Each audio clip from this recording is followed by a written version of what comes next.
கொடைக்கானல் மலைப்பகுதிகளில் பெய்த தொடர் மழையினால் தமிழகத்தின் மிக உயரமான அருவியான தலையாறு எலிவால் அருவியில் தண்ணீர் ஆர்ப்பரித்து கொட்டுவதைக் கண்டு சுற்றுலா பயணிகள் உற்சாகம்.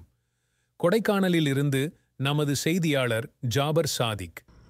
மலைகளின் இளவரசியான கொடைக்கானலில் சுற்றுலா பயணிகளை வரவேற்கும் விதமாக கொடைக்கானல் வத்தலகுண்டு பிரதான மலைச்சாலையில் டம்டம் பாறை அருகே தலையாறு அருவி அமைந்துள்ளது. இந்த அருவியின் அழகை ரசித்தவாறு சுற்றுலா பயணிகள் மற்றும் பொதுமக்கள் தங்களது பயணத்தை மேற்கொள்வார்கள். இந்த அருவி கடல் மட்டத்திலிருந்து 820 மீட்டர் உருவாகி 975 அடி 297 மீட்டர் நீளம் பள்ளத்தில் நீரானது விழும் அழகே தனிச்சிறப்பு.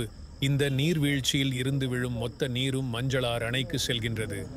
கொடைக்கானல் மலைப்பகுதிகளில் கடந்த சில தினங்களாக பெய்த தொடர் மழையால் தலையாறு அருவியில் தற்போது தண்ணீர் ஆர்ப்பரித்து கொட்டுகிறது. இந்த அருவியானது இந்தியாவின் மிக உயரமான நீர்வீழ்ச்சிகளில் 9வது இடத்தையும் உலகத்தின் உயரமான நீர்வீழ்ச்சிகளில் 267வது இடத்தையும் பிடித்துள்ளது.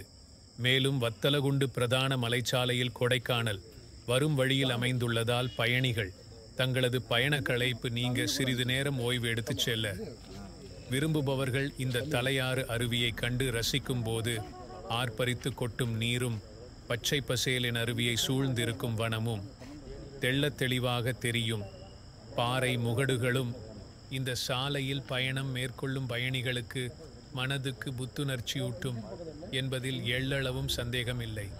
தற்போது இந்த அருவியில் ஆர்ப்பரித்து கொட்டி வரும் நீரை சுற்றுலா பயணிகள் ஆர்வத்துடன் கண்டு ரசிப்பதுடன் செல்பி மற்றும் புகைப்படம் எடுத்து மகிழ்ந்து வருகின்றனர்.